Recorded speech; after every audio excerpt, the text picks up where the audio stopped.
오라 우리가 굽혀 경배하며 우리를 지으신 여호와 앞에 무릎을 꿇자. 대저 저는 우리 하나님이시오 우리는 그의 기르시는 백성이며 그 손의 양이라. 너희가 오늘날 그 음성 듣기를 원하노라. 아멘. 함께 사도신경으로 신앙 고백하심으로 다 함께 주일 가정 예배 시작하도록 하겠습니다. 전능하사 천지를 만드신 하나님 아버지를 애가 믿사오며 그 외아들 우리 주 예수 그리스도를 믿사오니 이는 성령으로 잉태하사 동정녀 마리아에게 나시고 본디오 빌라도에게 고난을 받으사 십자가에 못 박혀 죽으시고 장사한 지 사흘 만에 죽은 자 가운데서 다시 살아나시며 하늘에 오르사 전능하신 하나님 우편에 앉아 계시다가 저리로서 산 자와 죽은 자를 심판하러 오시리라. 성령을 믿사오며 거룩한 공예와 성도가 서로 교통하는 것과 죄를 사하여 주시는 것과 몸이 다시 사는 것과 영원히 사는 것을 믿사옵나이다. 아멘. 함께 찬송 부르시겠습니다. 함께 부르실 찬송은 14장입니다. 14장 찬송 함께 부르시겠습니다.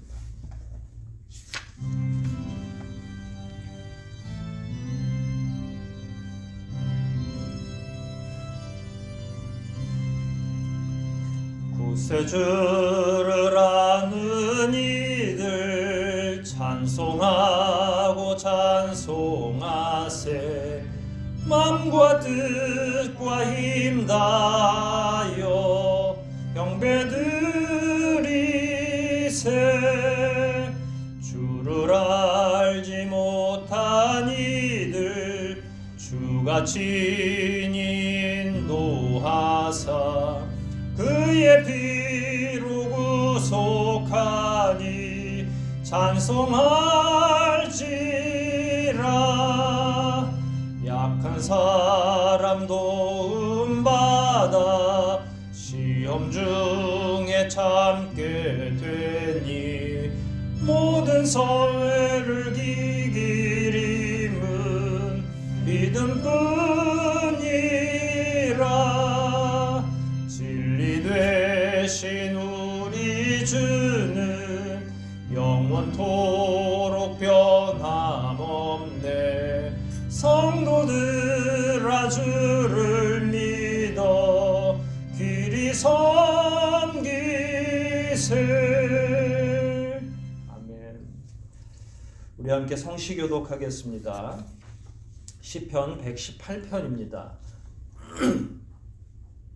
시편 118편 말씀을 함께 교독하겠습니다. 여호와께 감사하라. 저는 선하시며 그 인자하심이 영원함이로다. 이제 이스라엘은 말하기를 그 인자하심이 영원하다 할지로다. 내게 의의 문을 열지어다. 내가 들어가서 여호와께 감사하리로다. 이는 여호와의 문이라 의인이 그리로 들어가리로다. 주께서 내게 응답하시고 나의 구원이 되셨으니 내가 주께 감사하리이다. 건축자의 버린 돌이 집 모퉁이의 머릿돌이 되었나니 이는 여호와의 행하신 것이요 우리 눈에 기이한 바로다. 이날은 여호와의 정하신 것이라. 이날에 우리가 즐거워하고 기뻐하리로다. 여호와여 구하옵나니 이제 구원하소서. 여호와여 우리가 구하옵나니 이제 형통하소서. 여호와의 이름으로 오는 자가 복이 있음이여. 우리가 여호와의 집에서 너희를 축복하였도다. 여호와는 하나님이시라. 우리에게 비치셨으니 줄로 희생할 제단 뿔에 일지어다. 주는 나의 하나님이시라. 내가 주께 감사하리이다. 주는 나의 하나님이시라. 내가 주를 높이리이다. 여호와께 감사하라. 그는 선하시며 그 인자하심이 영원함이로다. 아멘. 이 시간 우리 지나간 한 주를 생각하시면서 회개의 기도를, 새로운 한 주를 기대하는 마음으로 간구의 기도 다 함께 드리시겠습니다.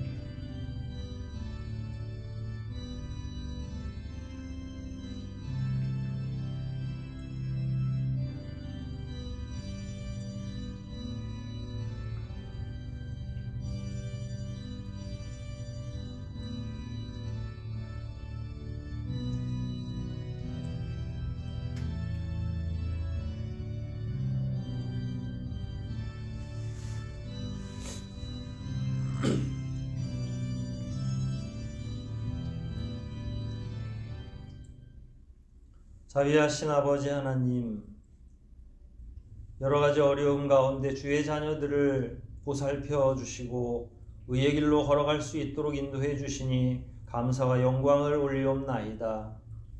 그럼에도 불구하고 저희의 심신이 연약하여 여전히 죄 가운데 머물 때가 많고 의로운 삶을 추구하기 어려울 지경이 이를 때가 참 많은 저희들인데, 저희의 이 연약함을 다시 한번 주님 앞에 고백하고 용서를 구하옵나니 자비하신 그리스도의 보혈로 저희의 죄를 다 사하여 주시고 오직 새롭게 시작하는 이 한 주간에는 주님의 거룩함을 붙여칠 수 있도록 한 사람 한 사람을 바로 세워주시고 의의 길로 인도하여 주시옵소서. 우리 각자와 우리의 가정과 교회를 돌보아 주시고 오직 하나님께 다가가는 이 한 주간 되도록 진리로 충만케 하여 주시옵소서. 모든 것 주님께 의탁하오며 우리를 구속하신 예수 그리스도 이름 받들어 감사하며 기도하옵나이다. 아멘. 함께 찬송하시겠습니다. 함께 하실 찬송은 342장입니다. 342장 함께 찬송하시겠습니다.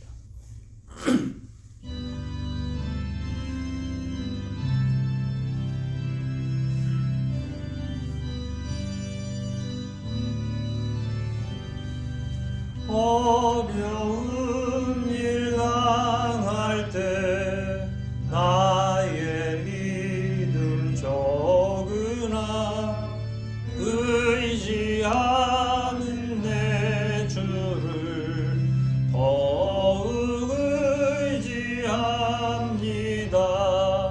세월 지나갈수록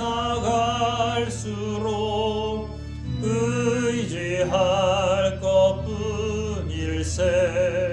아무 일을 만나도 예수 의지합니다.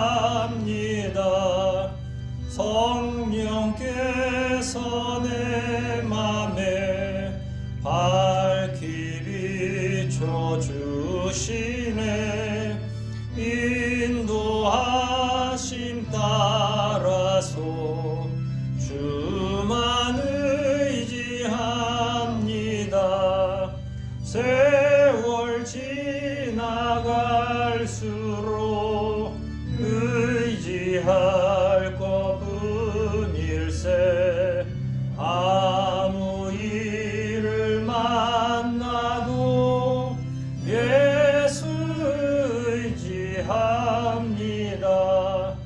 밝을 때에 노래며 어두울 때에 기도와 위태할 때 도움을 주께 간구합니다.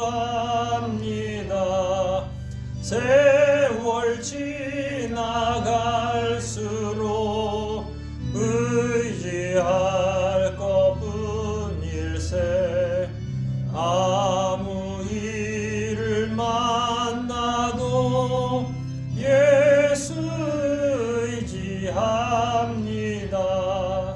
생명 있을 동안에 예수 의지합니다. 천국 올라가도록 의지할 것뿐일세. 세월 지나갈수록 의지할 것뿐일세. 아무 일을 만나도 예수 의지합니다.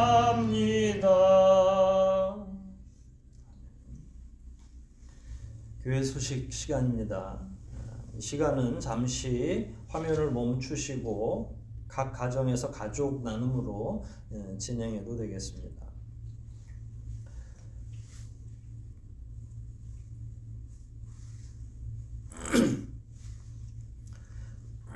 특별한 교회 소식은 없고 교회 절기와 관련해서 말씀드리겠습니다. 오늘 이번 주일은 종려주일입니다. 예수님께서 예루살렘 성 안으로 들어가는 것을 기념하는 주일이고, 또 오늘을 포함해서 이번 한 주간은 고난주간으로 보내도록 되어 있습니다. 고난주간 다음에는 예수님의 죽으심과 또한 다음 주일은 부활주일이 연속적으로 계속되게 되어 있습니다. 우리가 특별하게 사순절을 전체적으로 지키지는 않지만 적어도 고난주간 그리고 다가오는 부활주일 정도는 명확하게 이해하고 개인과 각 가정에서 더욱 경건하게 하나님 앞으로 나아가는 시간이 될 수 있도록 기도로 지내시기를 바랍니다. 또한 함께 나누어 드린 교회의 이 예배 소식 맨 하단에 보면 함께 기도할 내용이 4가지가 있습니다. 한 주간 기도하시는데 참고하시고, 또 각 조별로 조장분들을 통해서 배부되는 고난주간 매일매일의 기도 제목, 또 성경 읽어야 할 본문들이 기록되어 있는 문서가 하나 있습니다. 그 문서를 읽으시면서 매일매일 할당된 분량만큼의 성경도 읽으시고, 또 그 안에 포함되어 있는 기도문도 읽으시면서 하루하루를 기도하시면서 보내는 그런 한 주간이 되시기를 바랍니다. 이 시간 우리 헌상하는 시간입니다. 매주마다 우리가 광고하고 있지만 각 가정에서도 헌상에 동참해 주시고, 거두어진 헌상은 주일 우리 함께 공예배 드릴 때 가져오셔서 한 번에 드리셔도 되겠습니다. 함께 헌상을 위해서 우리 기도하고 말씀을 살피도록 하겠습니다. 기도하시겠습니다. 자비하시고 거룩하신 아버지 하나님, 귀한 은혜를 따라 주의 자녀들과 그 가정과 또 우리가 속해 있는 여러 단체들을 귀하신 은총의 손길 안에 붙들어 주시고, 여러 가지 어려운 가운데에서도 눈동자처럼 보살펴 주셔서 감사를 올리옵나이다. 이 시간 저희들 각자의 처소에서 또 가정에서 하나님 앞에 거룩하게 경건하게 예배하는 중, 특별히 주님께서 우리에게 허락해 주신 물질을 다시 한번 세워보며 감사의 예물과 또한 11조와 아버지께 마음의 소원을 아뢰는 각각의 제목으로 헌상을 돌려놓사오니 이 헌상들을 흠양하여 주시고 주님의 복된 소식을 증거하는 일에 잘 소용될 수 있도록 그 용처 또한 하나님께서 주장하여 주시옵소서. 우리가 비록 지금 각각 헤어져 있고 함께 예배하지 못하지만 이 과정을 통해 더욱더 우리 개인의 경건과 아버지를 향한 사랑이 잘 겸비될 수 있도록 도와주시고, 함께 공예배하지 못하는 이 기간을 통해 더욱더 하나님의 나라에 대한 소망을 명확히 하고, 과연 교회 공동체가 어떻게 모이며 어떻게 예배하고 어떻게 하나가 될 것인지를 깊이 묵상하는 기간을 갖도록 우리 각자의 귀한 지혜와 명철을 다하여 주시기를 원하옵나이다. 아버지 하나님, 이번 주일을 통해서 이제 고난주간이 시작되는데 예수 그리스도에 당하셨던 그 모든 고난과 그 발걸음을 저희들이 묵상하며 과연 우리는 어떻게 살아야 될지를 고민할 그 기회를 저희에게 주셔서 감사하옵나이다. 매일매일의 삶을 통해 하나님 아버지께 더욱 가까이 갈 수 있도록 도와주시고, 오직 경건한 삶을 통해 우리를 향하신 하나님의 귀한 뜻을 밝히 깨달아 아버지께 영광 돌리는 또한 한 주간 되도록 진리로 주장하여 주시옵소서. 모든 것 주님께 의탁하오며 우리를 구원하신 예수 그리스도 이름 받들어 감사하며 기도하옵나이다. 아멘. 함께 성경 말씀 찾아서 읽고 설교 말씀을 나누도록 하겠습니다. 함께 읽으실 말씀은 마태복음입니다.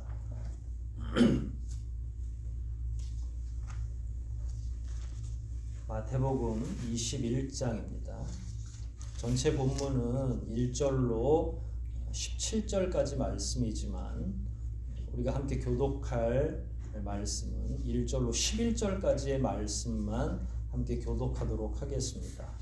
마태복음 21장 1절로 11절까지 말씀을 우리 한 절씩 저하고 교독하고 마지막 11절 말씀은 합독하도록 하겠습니다. 21장 1절부터 제가 읽기를 시작하겠습니다. 저희가 예루살렘에 가까이 와서 감람산 벳바게에 이르렀을 때에 예수께서 두 제자를 보내시며 이르시되 너희 맞은 사람 마을로 가라. 곧 내 나귀와 나귀 새끼가 함께 있는 것을 보이니 주가 내게로 끌고 오라. 만일 누가 무슨 말을 하거든 주가 쓰시겠다 하라. 그리하면 즉시 보내리라 하시니 이는 선지자로 하신 말씀을 이루려 하시니라. 이르렀되 시온 딸에게 이르기를 내 왕이 내게 임하나니 그는 겸손하여 나귀 곧 멍에 매는 짐승의 새끼를 탔도다 하라 하였느니라. 제자들이 가서 예수의 명하신 대로 하여 나귀와 나귀 새끼를 끌고 와서 자기들의 겉옷을 그 위에 얹음에 예수께서 그 위에 타시니 우리의 대부분은 그 겉옷을 길에 펴며 다른 데 나뭇가지를 베어 길에 펴고 앞에서 가고 뒤에서 따르는 무리가 소리질러 가로되 호산나 다윗의 자손이여 찬송하리로다. 주의 이름으로 오시는 이여 가장 높은 곳에서 호산나 하더라. 예수께서 예루살렘에 들어가시니 온 성이 수동하여 가로되 이는 누구며 하네. 같이 읽습니다. 무리가 가로되 갈릴리 나사렛에서 나온 선지자 예수라 하니라. 아멘.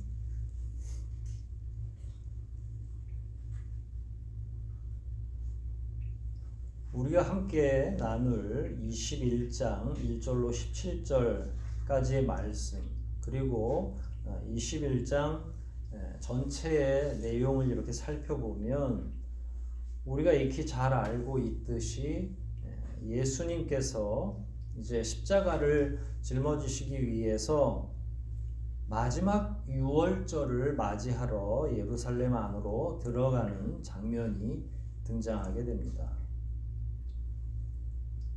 그래서 방금 전에 광고했듯이 이 기간을 종려주일이라고 이야기합니다. 그리고 이어지는 한 주간의 기간을 고난의 주간으로 우리가 삼고 있습니다. 종려주일이라고 하는 것은 본문에 나와 있는 것처럼 8절인데요. 나무가지를 베어 길에 펴고 또 사실은 그걸 흔들기도 했는데 그 길에 편 나무가지를 혹은 들고 흔들었던 나무가지를 일컬어서 종려나무가지 이렇게 이야기합니다. 그래서 상징적으로 21장에 나오는 예수님의 마지막 유월절 입성을 기념하는 것을 종려주일이라 이렇게 표현하기도 합니다. 되짚어 보건대 예수님은 이 땅에 오신 까닭이 명확합니다. 오신 목적이 정확하게 정리되어 있다는 말씀입니다. 그것은 다름 아닌 온 인류의 죄 때문에 오신 것입니다. 온 인류의 죄 때문에 오셔서 이제 모든 공생의 과정을 끝내고 드디어 십자가 앞으로 당당하게 걸어가는 그 첫 걸음을 오늘 떼는 것을 볼 수 있습니다. 이 과정과 관련해서는 우리가 너무 익히 잘 알고 있고 매년 고난주간과 부활절을 기념해서 이와 관련해서 우리는 수차례 설교를 통해 혹은 성경 공부를 통해 그 내용을 익히 공부해 왔고 잘 알고 있습니다. 그럼에도 불구하고 우리는 매년 이맘때가 되면 주님의 고난과 부활 주의를 통해서 우리가 과연 무엇을 깨달아야 되는지를 더 깊이 묵상하곤 합니다. 오늘도 우리는 이 21장을 통해서 과연 예수님은 우리에게 무엇을 말씀하시고자 하는가를 살펴보려고 합니다. 적어도 오늘 본문 가운데에는 특별하진 않지만 두 가지의 내용이 함께 흐르고 있습니다. 하나는 예수님이 나귀를 타고 예루살렘 성으로 들어가시는 것이 있고, 또 하나는 그와 더불어서 군중들이 예수님이 들어오시는 것을 매우 환호하고 환영하는 것이 포함되어 있습니다. 그리고 읽지는 않았지만 오늘 말씀의 전체 본문 가운데 포함되어 있는 12절로 17절까지의 말씀 내용을 보면 그 내용 가운데는 성전에서 장사하는 자들의 상을 엎으시는 장면도 또한 포함되어 있습니다. 오늘은 이런 내용들, 우리가 잘 알고 있는 이런 내용들을 통해 과연 주님이 당하신 고난은 어떤 의미가 있는지를 좀 더 묵상하고 살펴보려고 합니다. 먼저 예수님께서 나귀를 타고 들어가시는 이 장면을 좀 묵상하려고 합니다. 원래 예수님은 예루살렘을 중심으로 사역을 많이 하시지는 않았습니다. 공생애를 통해서, 보통 공생애를 3년이라고 생각하고 있는데, 그 공생애를 통해서 6월절 즈음이면 예수님도 다른 사람들과 마찬가지로 예루살렘 성으로 들어오곤 하셨습니다. 그러나 그 이전에는 어느 곳에서도 이처럼 탈 것을 타고 들어오신 적이 없습니다. 예수님께서는 계속 복음을 전도하러 다니셨고, 그 어떤 지역에서도 나귀나 혹은 다른 탈 것을 이용하시지도 않으셨습니다. 예수님은 제자들과 함께 천천히 걸으면서 마을을 다 순회하시기도 하고, 혹은 그 지역에서 예수님을 거절할 때에는 다른 지역으로 이동하곤 하셨습니다. 그러다가 이제 마지막 예수님의 길, 특별히 6월절을 맞이했을 때 예수님은 예루살렘 성 안으로 들어가시려고 제자들과 함께 점점 더 예루살렘을 향해 오셨고, 이제 들어가기 직전 예수님께서는 제자들에게 나귀 한 마리를 가지고 오라고 시키는 장면이 21장의 첫 번째 장면입니다. 이미 말씀드린 것처럼 예수님은 다른 때는 그냥 들어가시다가 이번에는 나귀를 타고 들어가시겠다고 하십니다. 그런데 문제는 제자들을 비롯해서 어느 누구도 나귀를 끌고 다니지 않고 있습니다. 모든 사람들이 다 함께 걸어가고 있는 형편이었습니다. 도보로 여행하고 지역을 순회하며 복음을 증거하던 사람들이었기 때문입니다. 가지고 있지도 않은 나귀를 예수님께서 타고 들어가시겠다고 합니다. 본문에 의하면 감람산에 이르렀을 때 오히려 건너편으로 가서 나귀 한 마리가 묶여 있을 텐데 그 나귀를 끌고 오라고 명령을 하십니다. 그런데 그 과정에서 혹시 누군가가 나귀를 왜 끌고 가냐고 묻거든, 당연한 일 아니겠습니까? 나귀 주인이 있을 수도 있고 그 주인을 잘 아는 주변 사람일 수도 있겠죠. 난 모르는 사람이 나귀를 끌고 가는데 그거를 묻지 않을 사람이 어디 있습니까? 남의 것을 가져가면 절취가 되는 일이겠죠. 그리고 나귀 같은 경우는 귀한 재산을 형성하는 것이기 때문에 더군다나 남의 나귀를 함부로 끌고 갈 수가 없습니다. 그럼에도 불구하고 주님께서는 제자들에게 나귀를 끌고 오라고 말씀하셨고, 혹 누가 이와 관련해서 물으면 조금 우리가 보기에는 잘 이해가 되지 않지만 3절에 나와 있는 것처럼 대답을 하라고 하셨습니다. 그것은 바로 주가 쓰시겠다고 하라라는 것입니다.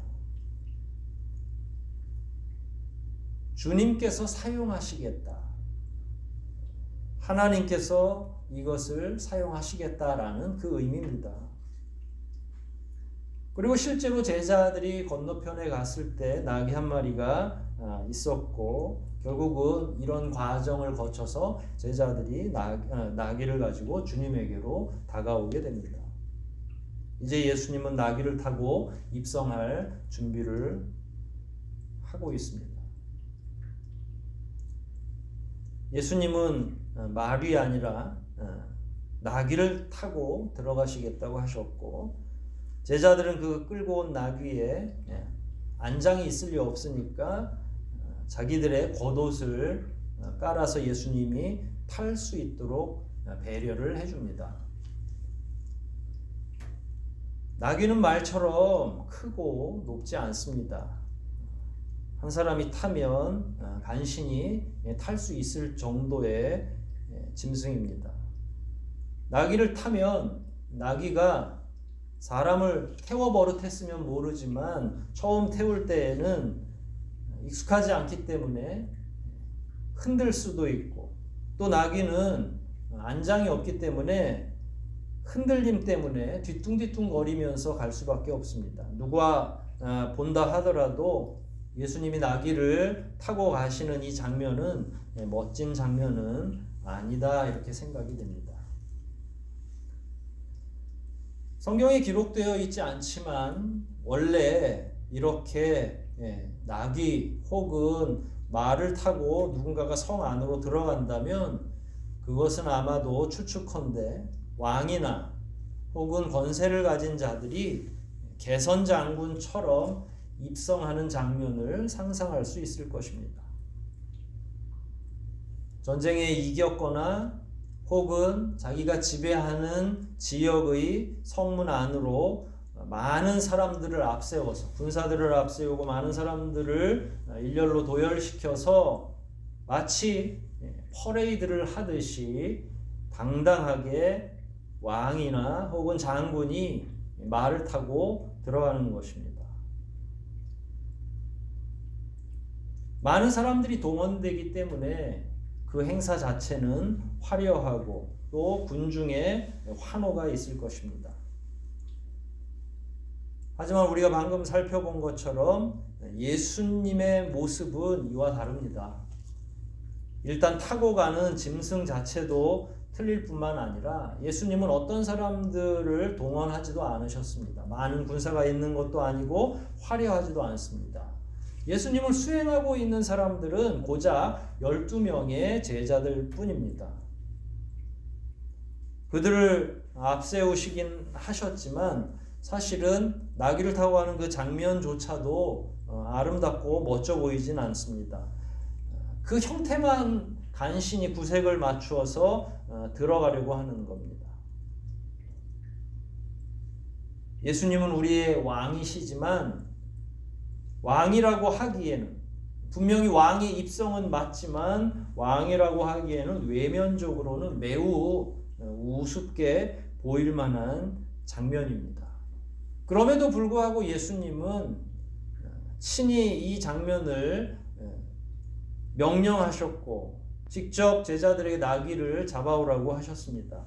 왜 그러셨을까? 본문의 5절 말씀을 보면 구약 성경의 선지자들이 예언했던 그 예언의 말씀을 이루기 위해서라고 기록이 되어 있습니다. 스가랴서 9장 9절을 인용한 이 말씀을 보면 내 왕이 내게 임하나니 그는 겸손하여 나귀 곧 멍에 매는 짐승의 새끼를 탔도다 하라 라고 기록이 되어 있습니다. 이 말씀을 요약하자면 예수님은 왕이시되 겸손의 왕이라고 표현되어 있고, 그 겸손을 잘 표현하기 위해서 화려한 것이 아니라 누가 봐도 우스꽝스러울 수 있는 나귀 새끼를 한 마리 타고 오는 겁니다. 특히 멍에를 매는 짐승의 새끼라고 했습니다. 예수님이 왕이신 거는 틀림이 없지만 일반적인 세상 통치자와는 완전히 다른 모습입니다. 세상의 왕, 세상의 통치자는 화려하기 그지없습니다. 하지만 그들은 백성을 목적으로 하지 않고 수단으로 삼아서 자기의 왕권에만 집중하는 사람입니다. 하지만 우리의 참된 왕이신 예수 그리스도는 백성이 목적입니다. 그들을 위해서 십자가를 지시는 분입니다. 그리고 그 일을 위해서 이 땅에 오신 겁니다. 죽으려고 오신 분이십니다. 그러니까 세상의 왕과 예수 그리스도, 우리의 영원한 왕이신 예수 그리스도는 같은 구석이, 닮은 구석이 하나도 없는 것입니다. 그러나 누가 생각해도, 누가 질문한다 하더라도 어떤 왕이 참된 왕이고 어떤 왕이 백성을 이롭게 하는 왕이냐고 묻는다면 우리는 주저없이 예수 그리스도라고 대답할 수 있을 것입니다. 그 배경이 바로 오늘 나귀를 타고 들어오시는 장면과 연결되어 있습니다. 그래서 예수님께서는 일부러 특별히 구약 성경의 예언을 정확하게 이루시기 위해서 나귀를 타고 들어오신 겁니다. 예수님께서 나귀를 타고 들어오셨을 때에 어떻게 알았는지 백성들이 환영합니다. 많은 사람들이 앞서거니 뒤서거니 하면서 예수님을 환영하기 시작합니다. 이 또한 원래 세상의 왕들이 혹은 로마의 총독이 입성할 때 흔히 볼 수 있는 장면이었습니다. 하지만 세상의 왕이나 총독이 입성할 때에는 길거리에 나와 있는 사람들 대부분이 동원된 경우가 많습니다. 특히 로마 병사들이나 군사들이 퍼레이드를 하고 그들을 지휘하는 총독이나 사령관이 입성을 한다면 피지배 민족인 유대인들이, 이스라엘 백성들이 그것을 어찌 기뻐할 수 있습니까? 그럼에도 불구하고 동원령이 내려졌으니까 강제로 자기들을 압제하고 있는 로마 병사들을 위해서, 그리고 통치자들을 위해서 손을 흔들어야만 하는 겁니다. 누가 진심으로 그런 왕을 혹은 그런 압제자들을 환영할 수 있겠습니까? 불가능한 일이겠죠. 그러나 예수님이 입성하실 때에 등장한 많은 백성들은 동원된 백성들이 아닙니다. 강제로 나와 있는 백성들이 아닙니다. 그들은 그 소식을 어떻게 들었는지 모르지만 예수님이 오신다는 소식을 듣고 예수님 앞에서 열렬하게 환호하면서 맞이하기 시작합니다. 성경 본문을 보면 9절에 나와 있는데 호산나 다윗의 자손이여 찬송하리로다 주의 이름으로 오시는 이여 가장 높은 곳에서 호산나라고 말하면서 연호하고 예수님을 열렬히 환영합니다. 그들 가운데 어떤 이들은 종려나무 가지를 흔들기도 하고 그 가지들을 바닥에 깔아서 예수님의 길을 예비하기도 했습니다. 심지어 어떤 이들은 자기들의 옷을 길가에 흙바닥에 깔아주기까지 했습니다. 본인들이 할 수 있는 최대한의 예를 표하면서 예수님을 맞이한 겁니다. 방금 전에 제가 읽어드렸던 성경 말씀 9절의 말씀을 잘 살펴보면 백성들은 예수 그리스도를 다윗의 자손으로 인식하고 있고 자기들이 마땅히 환영해야 될 왕으로 생각하고 있고 실제로 그렇게 대접하고 있는 겁니다. 제가 구별하기 위해서 일부러 살폈던 세상의 왕 로마의 통치자들이 왔을 때에는 억압을 받는 상태에서 동원되어 왔지만 이제 이스라엘 백성들, 특별히 유월절을 맞이하여 각지에서 올라온 많은 백성들은 자발적으로 예수 그리스도의 등장을 환영하고 있는 겁니다. 예수님은 가장 겸손하게 예루살렘 성으로 들어가시기를 원했지만 그러나 백성들은 예수님의 이 마지막 발걸음을 그 어느 때보다 열렬히 환대함으로써 입성하실 수 있도록 배려를 해주고 있습니다. 우리의 참된 왕이신 예수 그리스도는 본래 이런 환영을 받아 마땅하신 분입니다. 온 마음으로 그를 환대해야 되고 환영해야 됩니다. 우리가 개인적으로나 가정에서나 혹은 공동체 안에서 드려지는 예배는 바로 그런 마음으로 진행해야 됩니다. 예수님을 우리 내면에 맞이하는 일 역시도 마찬가지입니다. 주님을 왕으로 모시고 우리 마음속으로 모셔드리는 일, 그것이 바로 오늘 우리가 보고 있는 이 열렬한 백성들의 환영하는 모습과 일치해야 된다는 말씀입니다. 예배하는 일이 그러해야 하고 그가 우리 가운데 임재하기를 기대하는 일도 여전히 가장 강하게 환대하는 일로 연결되어야 된다는 이야기입니다. 그분이 아무리 겸손하게 오셨다 하더라도 우리는 그를 왕으로 대접할 의무가 있는 것입니다. 믿는 이들이 이 내용을 망각할 때에 경박해지거나 혹은 예수 그리스도를 경홀히 홀대하는 어리석은 일이 벌어지게 될 겁니다. 예수님께서 이런 과정을 통해서 입성하시고 나서 제일 먼저 하신 일은 무엇일까요? 우리가 함께 읽진 않았지만 12절로 17절까지의 내용을 보면 성에 들어가서 제일 먼저 하신 일은 매매상, 환전상, 그리고 비둘기를 팔고 사는 사람들을 채찍을 휘둘러가면서 그 상까지 뒤집어 엎으신 일입니다. 그리고 나서 13절에 이렇게 말씀하셨습니다. 기록된 바 내 집은 기도하는 집이라 일컬음을 받으리라 하였거늘 너희는 강도의 구려를 만드는도다. 본래 성전이, 본래 예루살렘 성 자체가 하나님께 경건하게 기도할 수 있는 처소로 지어졌음에도 불구하고 그 모든 기능이 중단되고 단적으로 표현하시기를 강도의 구렬, 강도들이 득실되는 소굴을 만들었다라고 하는 말씀을 하신 겁니다. 원론적인 이야기지만 예수님은 이 땅에 왜 오셨습니까?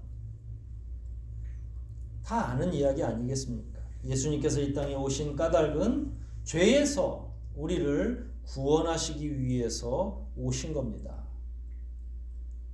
그렇다면 예수님께서 오셨을 때의 죄는 인류의 보편적인 죄, 그리고 유대인들이 가지고 있는 죄악의 참상은 어느 정도였습니까? 그것을 보여주는 것이 바로 이 사건입니다. 성전 안에서 어떤 일이 자행되고 있는지를 의도적으로 보여주심으로 말미암아 인간이 가지고 있는 죄악이 어느 정도의 추악성을 가지고 있는지를 여실히 보여주고 계시는 겁니다. 성전의 역사를 거슬러 올라가 보십시오. 그 정점에 다윗이 있고 그 원류에 아브라함이 속해 있습니다. 하나님께서는 왜 아브라함을 부르셨고 왜 12지파를 만드셨으며 이스라엘 민족을 만드셨습니까? 왜 그들을 부르신 겁니까? 그 이유는 하나입니다. 거룩한 족속으로 세우시려고 한 겁니다. 하나님의 나라를 이루시기 위해서 그들을 부르신 겁니다. 이스라엘 백성들만을 위해서 부르신 것이 아니라 이스라엘을 전초기지 삼아서 온 인류를 구원하시기 위해서 그들을 먼저 부르신 겁니다. 그러나 예수님이 오신 지금 이 순간 그들은 어떤 상황에 있습니까? 어느 정도로 타락해 있습니까? 방금 전에 읽은 것처럼 성전을 강도의 소굴로 만들 정도로 타락해 있는 겁니다.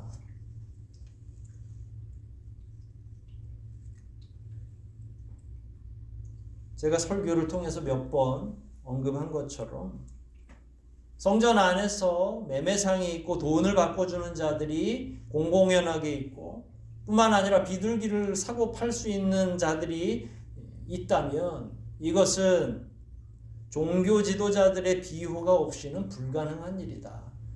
그 종교 지도자들은 바리새인이면서 혹은 제사장 그룹을 의미합니다. 그들이 눈 감아주기 전에는 이런 일이 예루살렘 성에서 발생할 수 없는 일입니다. 유대인들이 가장 거룩하다고 자처하는 이스라엘의 심장부 같은 곳이 바로 성전입니다.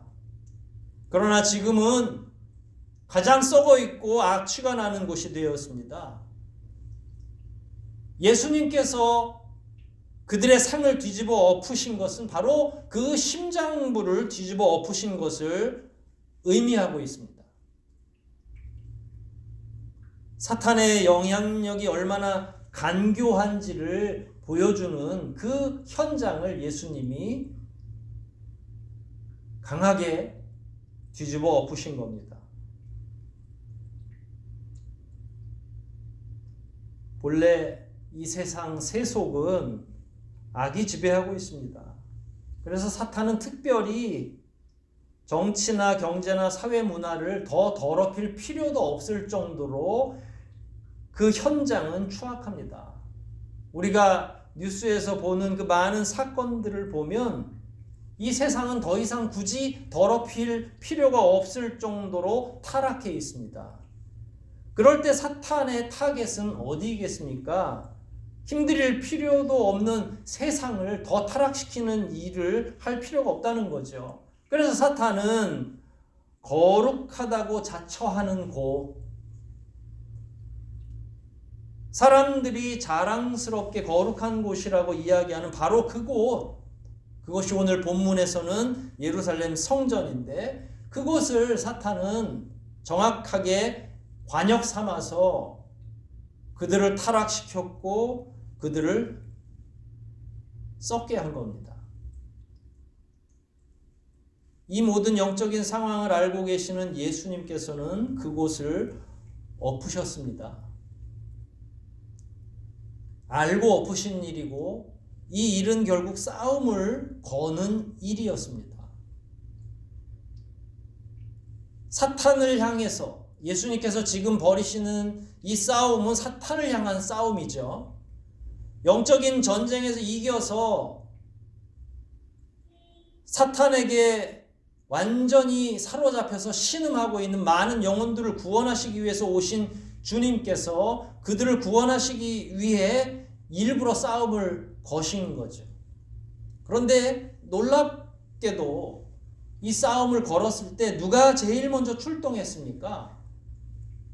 유대 종교 지도자들이었습니다. 예수님은 싸움을 사탄에게 거셨는데 출동하기는 종교 지도자들이 출동을 한 거죠.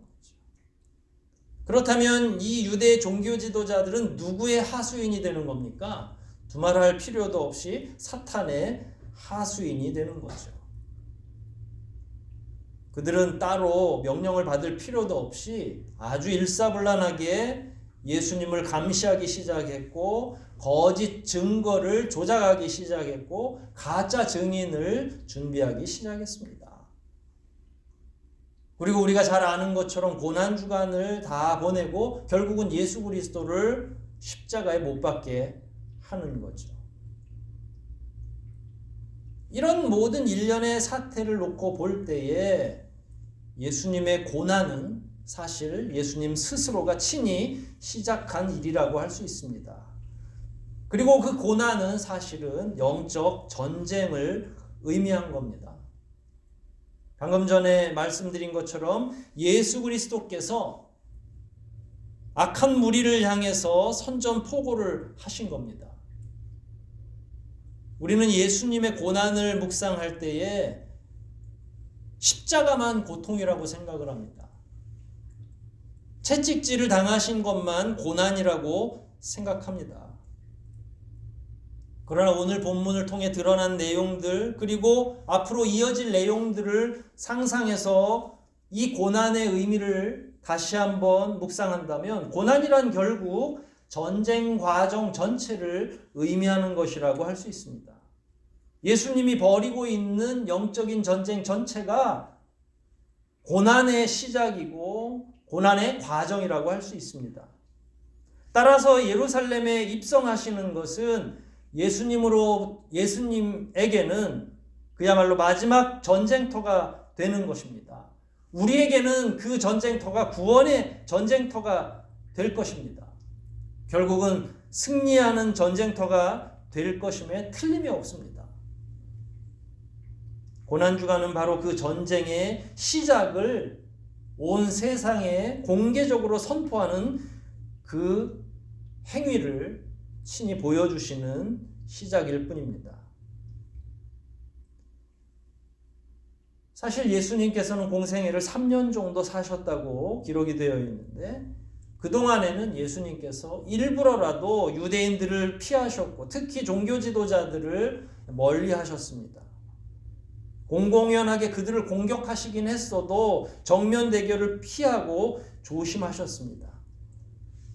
하지만 이제는 예수님께서 먼저 전쟁을 선포하신 겁니다. 사탄의 하수인인 유대의 종교 지도자들을 향해서 상을 뒤집어 엎으심으로 영적 전쟁이 시작됐음을 알리신 겁니다. 그리고 실제로 그 전쟁을 하신 겁니다.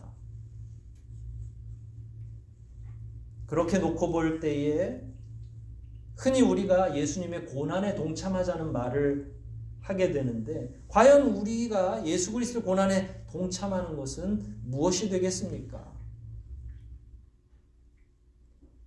고통을 경험하는 게 고난에 동참하는 것입니까?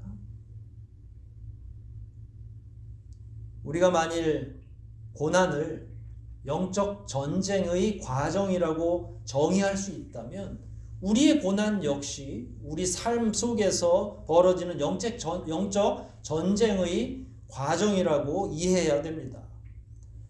따라서 금식을 하는 것도 중요하고 우리가 좋아하는 어떤 것들을 중단하는 것도 고난을 체험하는 일이 될 수 있지만 그것보다 더 중요한 것은 우리 삶 속에 숨겨져 있는 거룩성을 깨트리려고 하는 그 사탄의 간교한 계략을 향해서 전쟁을 선포하고 우리를 주저앉히려고 하는 게으름과 나태에 대해서 선전포고하고 그것과 싸우는 과정이 바로 우리에게 있어서는 고난의 과정이라고 할 수 있습니다.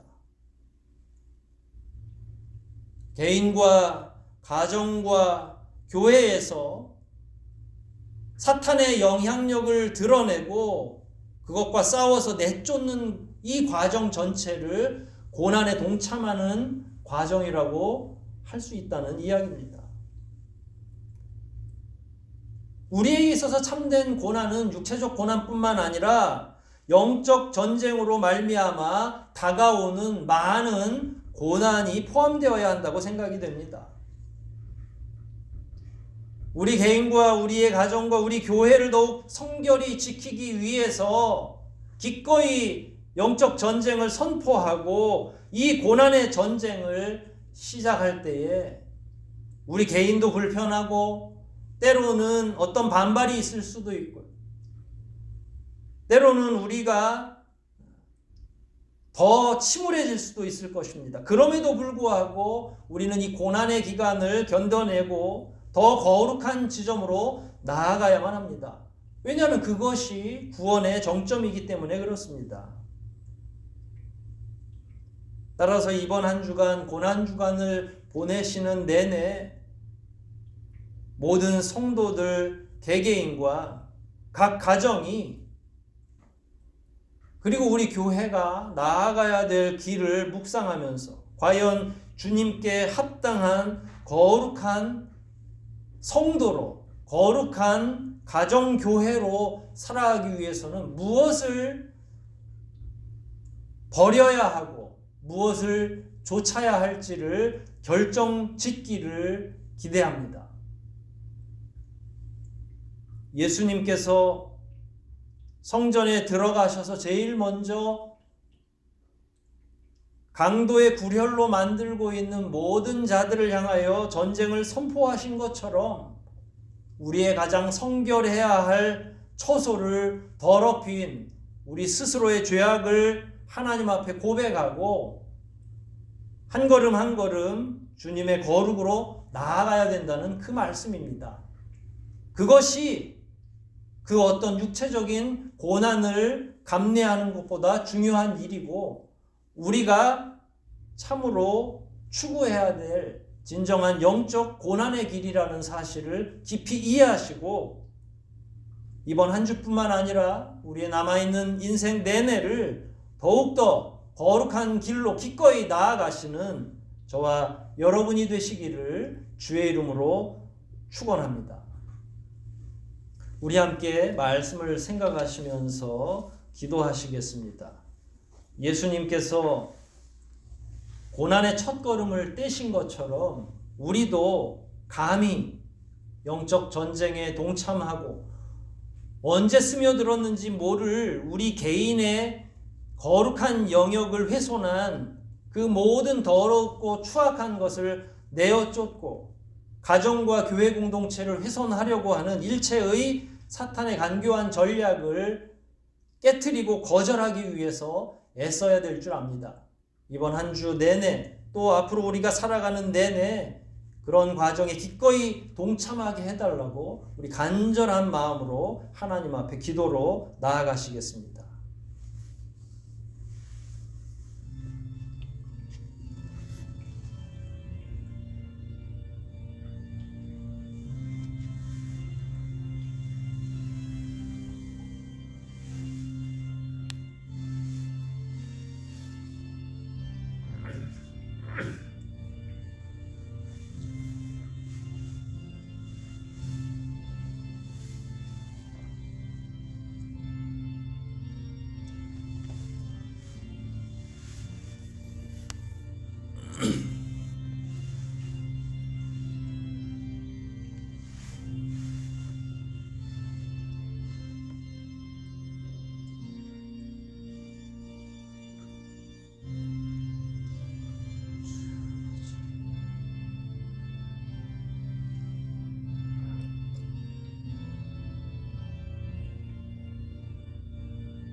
하나님 아버지 감사합니다.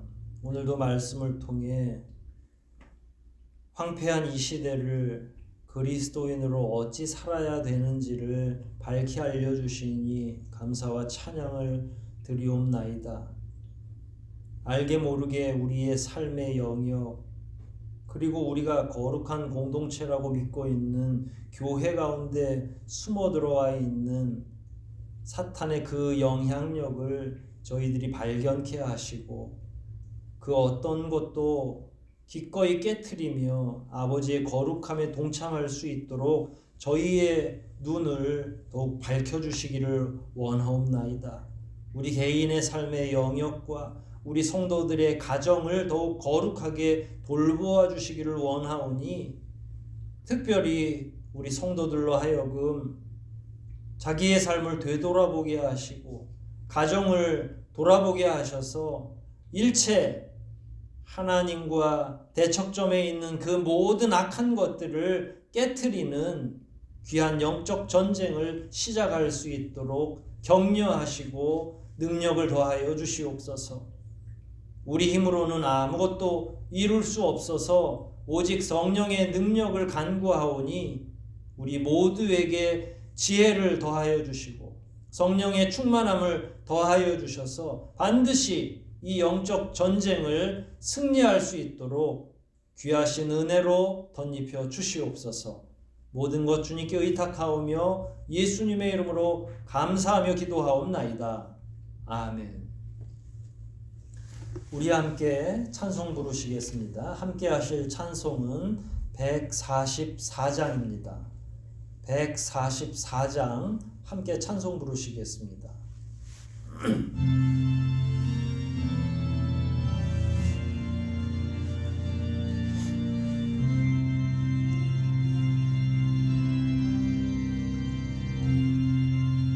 예수 나를 위하여 십자가를 질 때 세상 죄를 지시고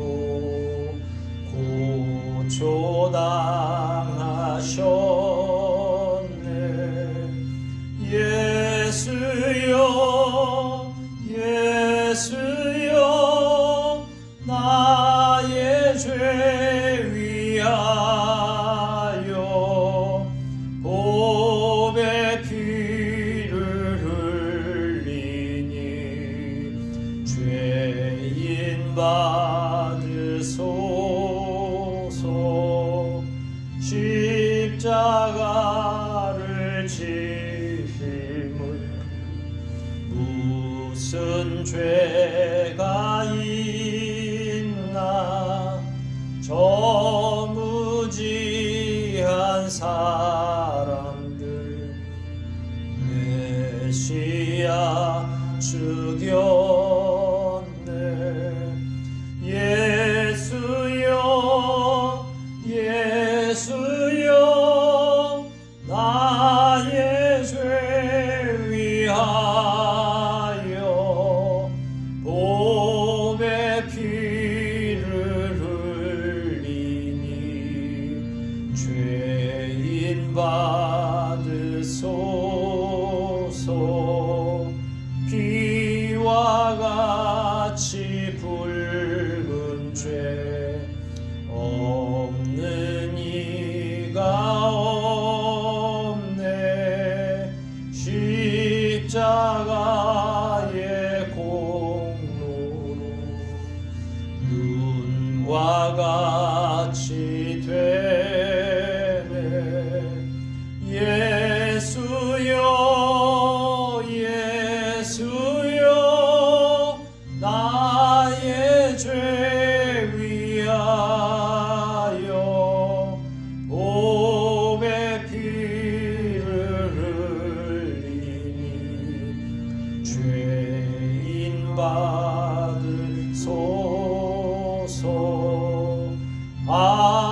아름답다 예수여 나의 좋은 친구. 예수 공로 아니면 영원 형벌 받네.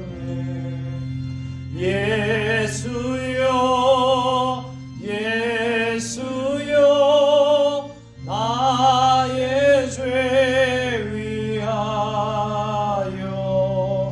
보배 피를 흘리니 죄인 받으소서.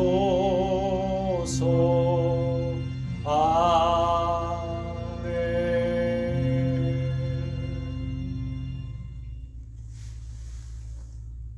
구주 예수 그리스도의 은혜와 하나님 아버지의 무한하신 사랑과 교제케 하시는 감화감동 교통하시는 성령님의 은혜가 예수 그리스도의 고난의 참된 의미를 깨닫고 기꺼이 우리 각자의 삶의 현장과 가정과 속한 사업장과 그리고 이 거룩하다고 믿고 있는 교회 공동체 안에서 기꺼이 영적 전쟁을 선포하고 주님의 참된 고난에 동참하기를 소원하는 주의 모든 사랑하는 자녀들과 그 가정 위에 그리고 이 교회 공동체 위에 지금부터 영원토록 함께 있어지이다. 아멘.